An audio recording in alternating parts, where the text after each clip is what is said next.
On this edition of Alberta Dugout Stories, the podcast, we get you set for championship weekend in the Canadian College Baseball Conference.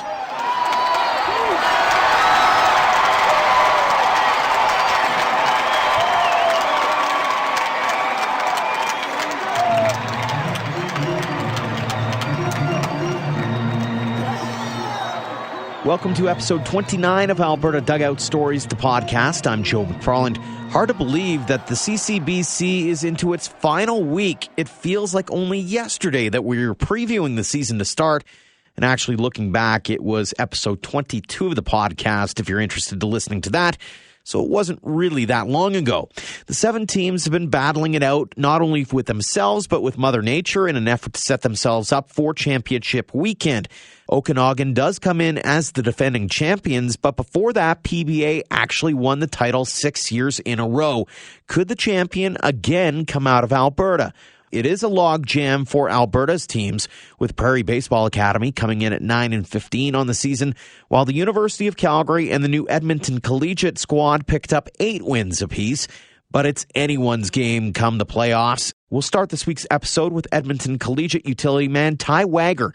He led the team with a .347 batting average and has been a model of consistency for the club.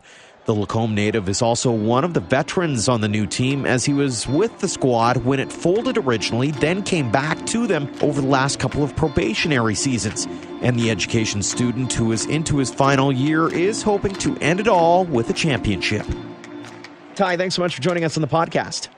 Yeah, thanks for having me. How has the season been, the first official season with the new ECBC squad? It's been awesome, man. It's kind of been, everything we've expected and a little bit more. We didn't know a whole lot what to expect, just being a new team, but we came out and we were able to compete, virtually with every team, and also being an Alberta team, the weather held up for the most part.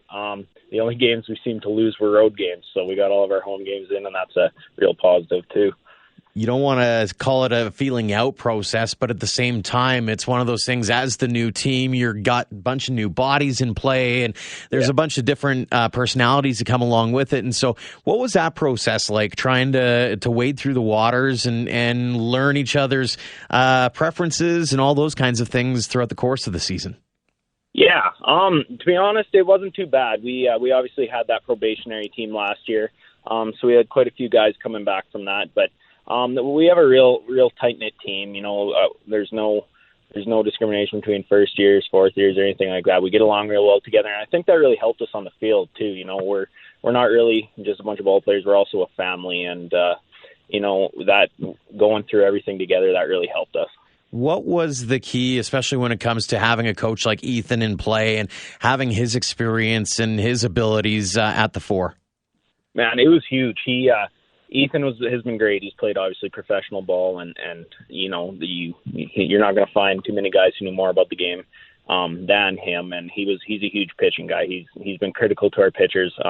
We're fortunate enough to have a guy named Michael Suki as well. He also played pro ball, and he's got the infield and the outfield sort of thing. So I feel as if we have every aspect of the game locked down, where we can lean on these guys. The amount of improvements some guys have made this year, it's been unbelievable, and that's credit to those two, as well as Nathan Coffin, who's been big for us. He's a volunteer guy, and he works with our catchers. So those three have been amazing to us. Is it weird being considered one of the veterans on a team that hasn't been around for very long?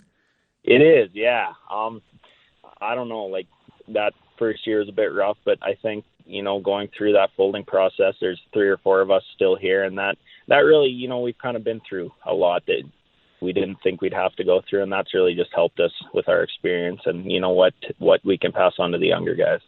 I was going to ask, what kinds of things did you pass along to the younger guys, and what kinds of advice did you pass along to them as you went through the process and kind of try to teach them about whether it's, not taking anything for granted, or on the flip side is make sure you enjoy the good stuff when it does happen? Yeah, a little bit like you said, don't take anything for granted, but a big thing our coach preaches is attitude and effort. That's kind of the two things you can control. Baseball is such a funny game. There's a lot of things that you're not going to be able to control, and like if you put in a good attitude, good effort every day, that's all you can control. And there's going to be ups and downs, but you kind of got to ride the roller coaster. Don't get too up when they're like that, and that's the biggest thing. Don't get too down either. Just kind of stay level-headed and grind your way through it. And now you guys prepare for a playoff run and looking forward to Kamloops. What are you trying to pass along to your teammates? And beyond that is, what are you trying to take away from this experience? Yeah, I'm really looking forward to the experience. Even though we're a first-year team, we've told the guys, like, we've competed this year. We've beat, virtually every single team with the exception of this past weekend against UFV, which wasn't our best. But, we're going down there hoping to win, and I think that's a reasonable expectation for us to be in the finals and see what happens from there. It's not we don't view it as a typical first-year team coming in, just trying to get their feet wet. We're ready to get going. What's it mean to you to be able to be a part of the building blocks for something that could, again, potentially become one of the stalwarts? You look at what Prairie Baseball has done, you look at what the UFC has done, and there's this attitude of, hey, we're setting things up for the future as well. Yeah, it's so cool, to be one of the first guys to be on this program, and I'd love to see it grow. I'd love to see it keep growing and eventually, be a PBA one day or something. Just kind of like have that attached to you. You're the first guy, a couple of the first guys, and really got this thing going, and it's special. What are you most proud of as you look back on your time helping to be a part of the basis for this squad?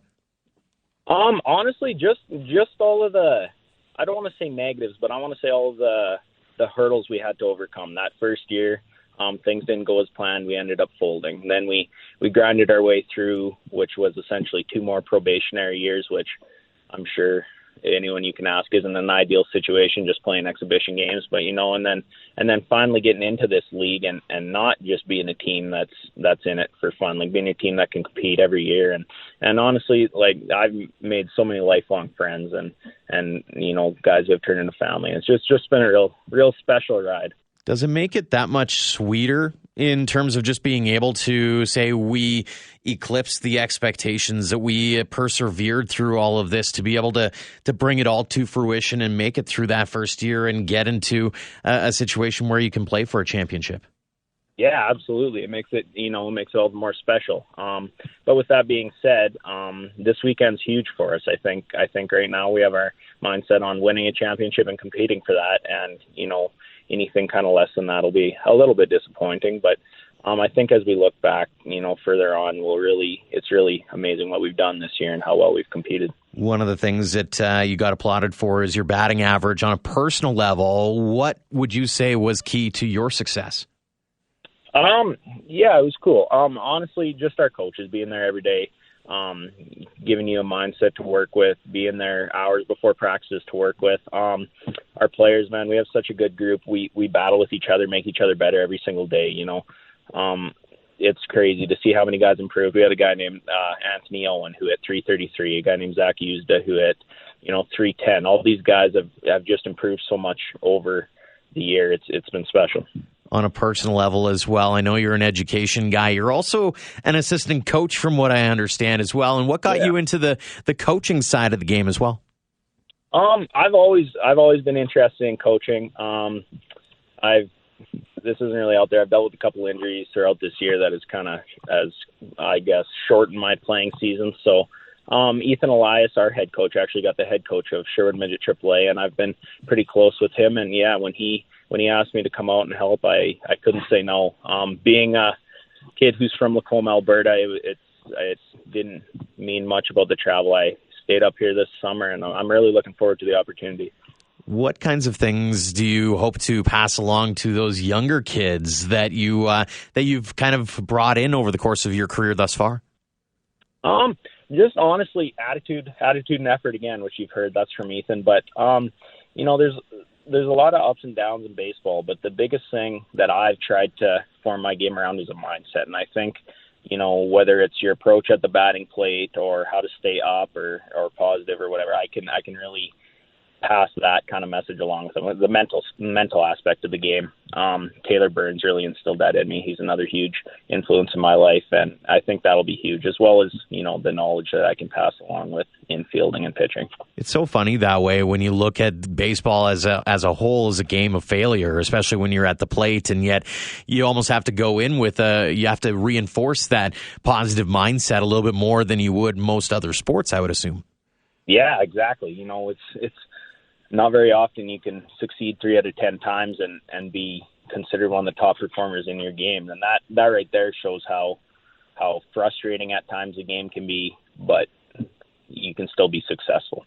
Take us back to the very beginning. I love telling these stories and hearing these stories about guys who find their way to baseball. And what was it that you managed to kind of go about and become a baseball player rather than the prototypical hockey or football that you see in this province? Yeah, it started when I was really young in Lacombe. Lacombe wasn't actually a huge baseball town, but we had a good core of kids my age who kind of moved up and played throughout each other. But I'm playing catch with my dad in the front yard, and I just fell in love with baseball from the start. I played hockey as well, all the way up until midget. And, when I had a choice, I chose baseball. I knew it was always been kind of my love, and I've made a lot of good friendships. And then, I was talking to Prospects Academy for my overage year, and I knew that was something that I really wanted to do over hockey. So, who do you look to for inspiration, whether it be on the field or off the field? Because I get the sense, just in the short time that we've been able to chat, you're a pretty positive outlook kind of guy. Yeah. My parents have been amazing. I've been out of the house now for, 4 years, but honestly, talking to them every single day, it keeps you level-headed. They give you a great perspective on life, and I honestly can't thank them enough for everything. On the baseball side of it, obviously our coach is Ethan Suki. Taylor Burns, who's my academy coach, I've relied on him for a lot, whether it's injuries or he still does my training programs now, or just someone to talk to. Those are the main guys. They've been, huge in helping me develop as not only a player, but a person. Obviously, you're looking forward to this weekend, but even beyond that, what kinds of things do you hope to accomplish over the summer and looking ahead even to the fall? Yeah. So this is actually my last year of college ball. Unfortunately, I guess life moves on. I got teaching practicum next year. So the big thing for me for this summer, I'm just going to try and get healthy with my arm. I've been going through some injuries, like I said, but try and get healthy, maybe play a little bit of senior AAA ball with the Tigers there in St. Albert, and just keep having fun, keep hanging out with those relationships you've made through baseball. If you've had one piece of advice that stands out above everyone else over the course of your life, or whether it's baseball or elsewhere, which one would you love to pass along to anyone listening or any young kid who's looking to get into baseball? Yeah, this comes a little bit from my grandpa. He said this, but just enjoy the ride, man. Like, it goes by a lot quicker than you think, and that's especially stands out to me now going into my last weekend of what could be college baseball. So just enjoy the ride. It goes a lot quicker, and as bad as it may be going on the field, there's still no place I'd rather be. It's fantastic to hear, Ty. I appreciate the time on the podcast. Thanks so much for joining us, and all the best, not only this weekend, but also throughout the rest of your career. Looking forward to seeing what you got up your sleeve. You bet. Thanks a lot for having me.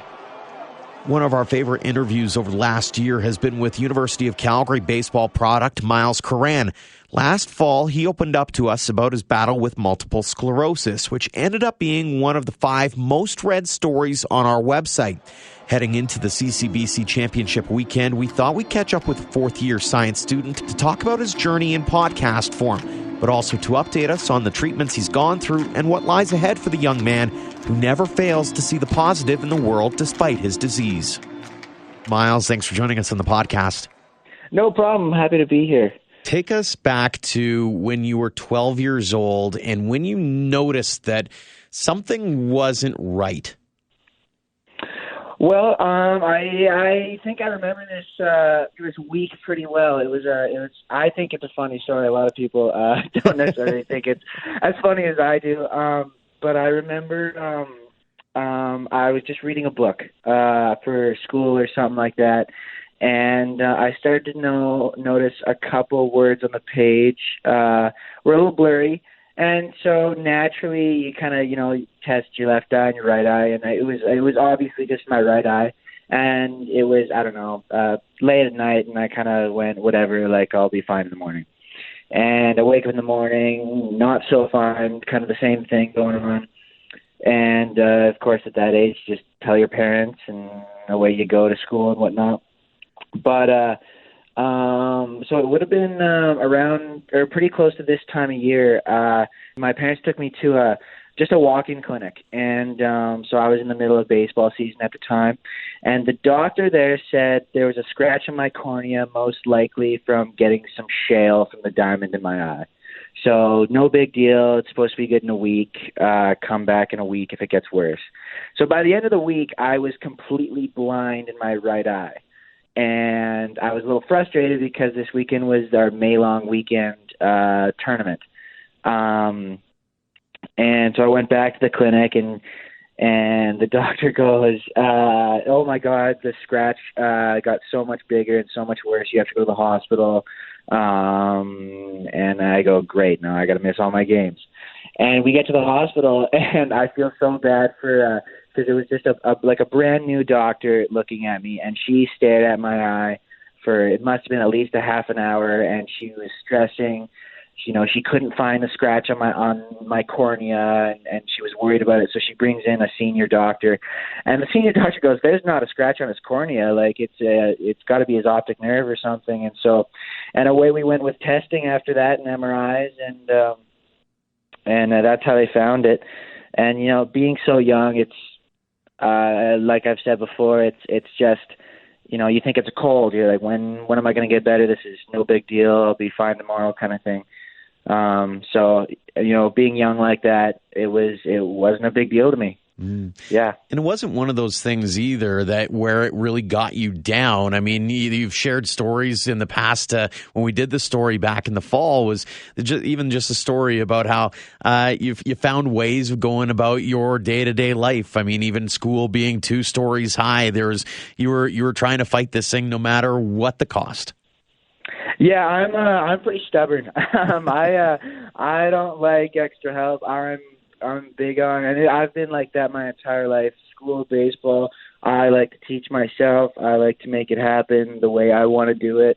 I don't want extra help. I'm just stubborn like that. And yeah, some days suck. Like, to be perfectly honest, like some days really suck. But it's just like they say, it's not how hard you fall, it's how hard you bounce back, right? Mm-hmm. One of the things, too, is, was there ever a moment where you went, you know what, maybe I shouldn't be playing ball? I mean, I know that the weather can be a big impact on you, or your diet can be a big impact on you, and so that there's all these things working against you. Did you ever think, man, I don't know if I should be doing this?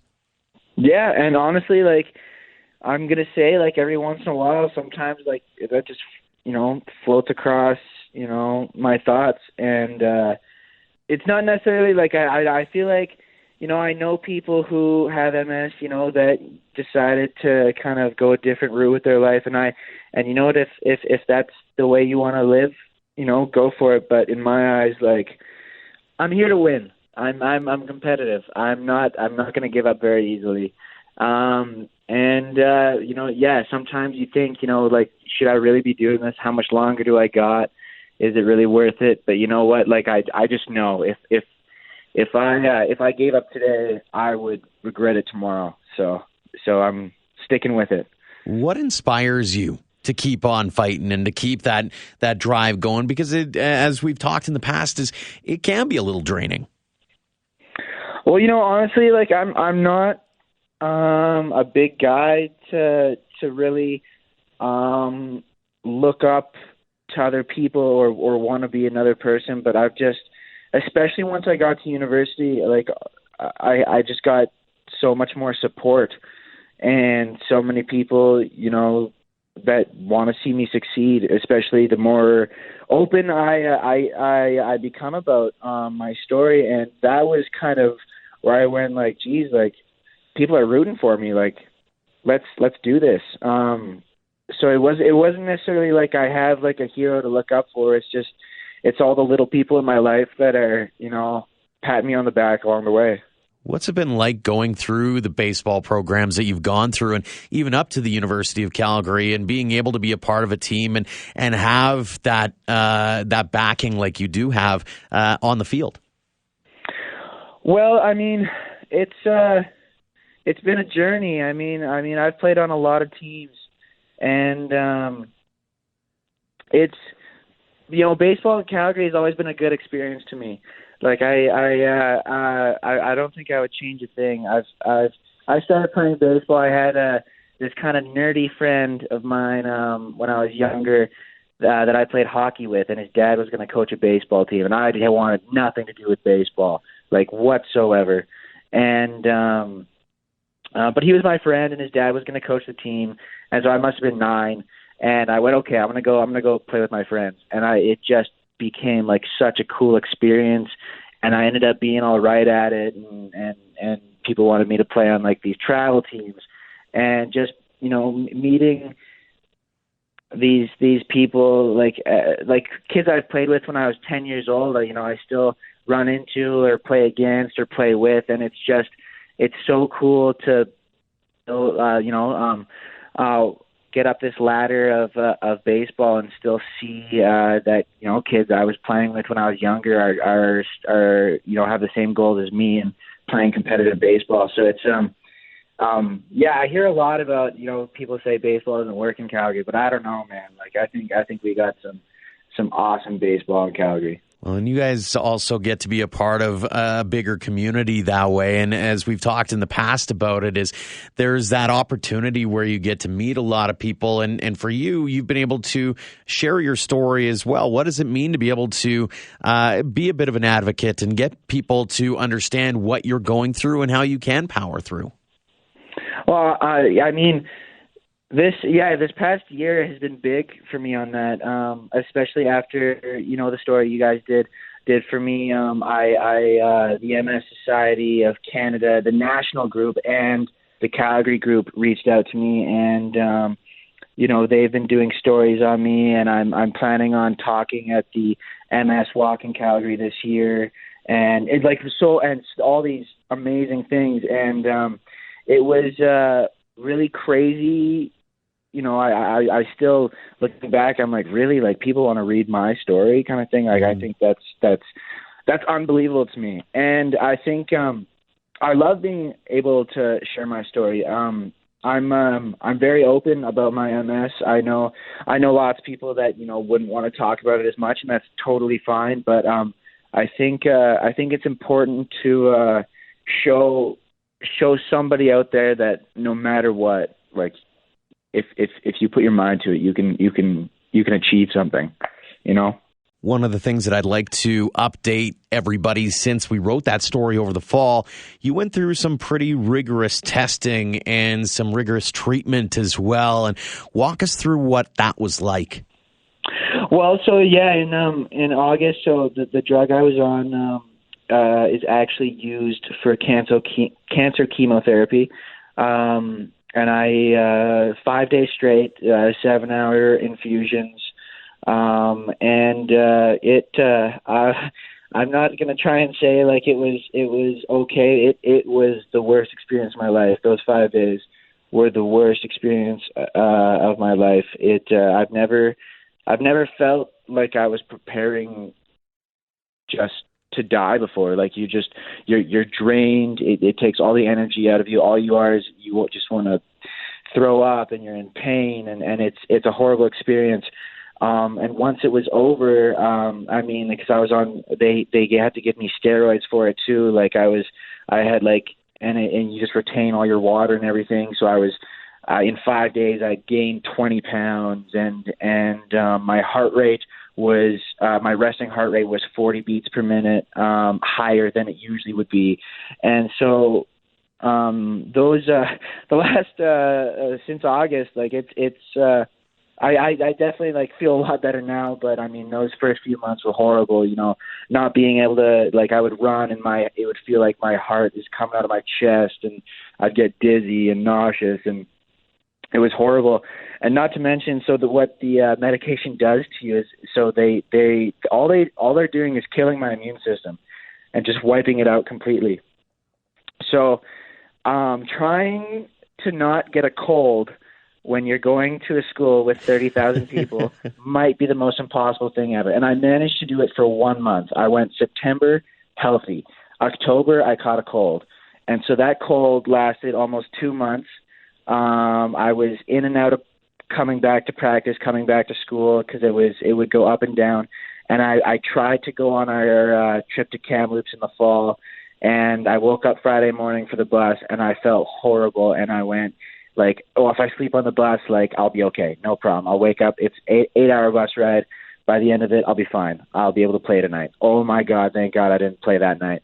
Saturday, I was so sick, they left me at the hotel, and it was just, the fall was just a ride for me. Like, it was just horrible. But, I mean, you know, nowadays, you know, I'm obviously feeling a lot better, good enough, you know, to play on the field. I told my coaches in January that my goal was to be healthy enough to play 2 games a weekend. And I think that's probably, like, where I'm at right now. Like, that's maxing out right now. If I try and do over that, I get tired pretty quickly.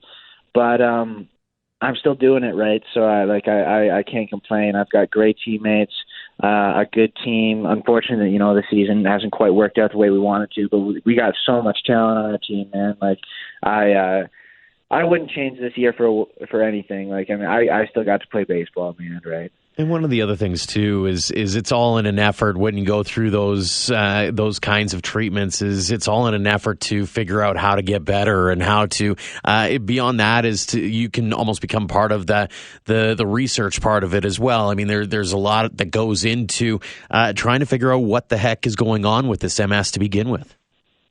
Yeah, exactly. And I'm always I've been in many studies. I think 8 or 9 studies overall for MS, and whenever a doctor approaches me with one, I almost always say, yeah, let's do it, because I think especially being a guy who's in science, like, I understand how, first off, difficult research is, and how important it can be. The research side is huge. Talk a little about the awareness side as well, and making sure that people are aware. I mean, even simple stuff. You know, when we talked last time, it was, you know, you're trying to have as much water, and you're eating in between innings and that kind of thing, just to make sure you've got that energy to go forward. Because there's, you know, you're trying to guess and test a lot of the time in terms of what you can do with the disease and what you can get through. Yeah, of course. I mean, a big thing is diet for me. Being aware of my diet, and unfortunately, this time of year is where I eat the worst. I mean, we're on the road constantly traveling, and so, you know, I mean, I've had to eat a couple gas station dinners, right? Like, it sucks, and it really doesn't help. But I gotta make sure, you know, I try and even if I gotta eat, you know, McDonald's 3 times a weekend or whatever, you know, I'm still trying to get the best thing I can out of it. I pack. You know, I bring so much fruit on these trips, man. Like, just bags of apples. You know, trying to make sure that if I do have to eat some fast food or whatever, I still got extra nutrition that's not going to make me feel horrible for the rest of the day. And it also doesn't help, you know, trying to sleep in these, you know, hotel rooms with, you know, 3 other guys are in your rooms and stuff. But you know, like I've said many times, you know, I've got great teammates and they're really understanding. You know, if I gotta go to bed, like, you know, they're not gonna bug me and, you know, try and keep me up all night. You know, a lot of the guys can stay up a lot later than I can. I'm very much like, you know, a lot of guys call me a grandpa or whatever, because I'm in bed by like 9:30 or whatever, reading a book or something like that. But yeah, you gotta take care of yourself, and you know, no matter what, like, there's gonna be rough days, but if you take care of yourself, you'll definitely get the most out of them, you know. One of the things I asked you back in the fall, and I want to ask again, is the reason we caught on to the story in the first place was there were 2 or 3 guys that made mention of this in our 1 through 9 series when we asked who inspires you, and your name came up.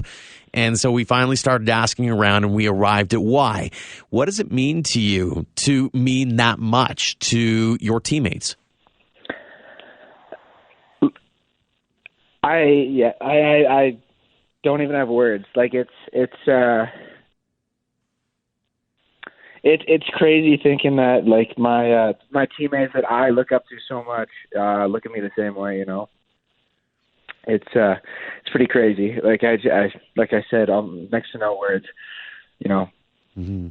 When it comes to the positivity that you emanate, and that was the thing that blew me away the first time that we chatted, was no matter what you've gone through and the difficulties that you've gone through, is you keep your head up, you keep going, hey, you know what, it could be worse. How do you keep rolling like that? What's driving behind the mindset that you have? I mean, I'll perfectly admit, you know, there's some days where you know, you get in the car at the end of the day and you go like, what the heck am I doing? Why am I even bothering? This is horrible. This is, you know, it sucks sometimes, but it's just, I always knew there's 3 things in life I really enjoyed, and baseball is one, music is another, and I also love science. And you know what? I get to do those things every single day, and it's kind of that force, that driving force is knowing that, you know, one day, maybe not, right? That this disease could take some of those away from me. So why wouldn't I try and do it now? So that I can look back eventually. If I can't, I can look back and go, you know what? Like I got as most out of it as I did, you know. As I could, yeah. One final question for you. When it comes to advice there might be somebody who's listening to this podcast who has a young family member, or who might be that family member who has MS and is looking for that light or that piece of advice to keep rolling, what would you say to them? Advice to keep rolling. Well, it's a mindset, right? Like it's not everybody's going to have the same mindset as me about, you know, wanting to keep going.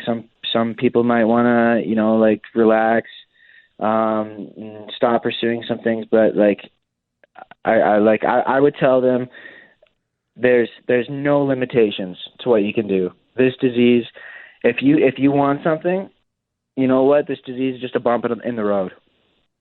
It won't stop you if you really want it. Myles, it was great to catch up with you and provide a bit of an update on one of our favorite stories from the last year or so. All the best in the upcoming CCBC playoffs. All the best in everything that you've got going on, including science and music as well. Thanks again for sharing your story and joining us on the podcast. Thanks so much for having me. I always appreciate it. Thank you to both Ty and Myles for joining us on the podcast. A big thanks to you as well for downloading and listening. We could not do what we do without your help. Huge shout out to the Okotoks Dogs, Dogs Academy, Absolute Human Performance, Western Canadian Baseball League, Sparrow Outfitters, and most recently Vauxhall Baseball Academy for their sponsorships. Speaking of the WCBL, stay tuned to the podcast as we are working on some team preview interviews that will be rolling out in the not too distant future. Yes, the baseball season in this province is heating up in a big way, and we are so excited to once again be a part of the action. Here's hoping Mother Nature helps us out a little bit. Until next time, thanks again for supporting Alberta Dugout Stories.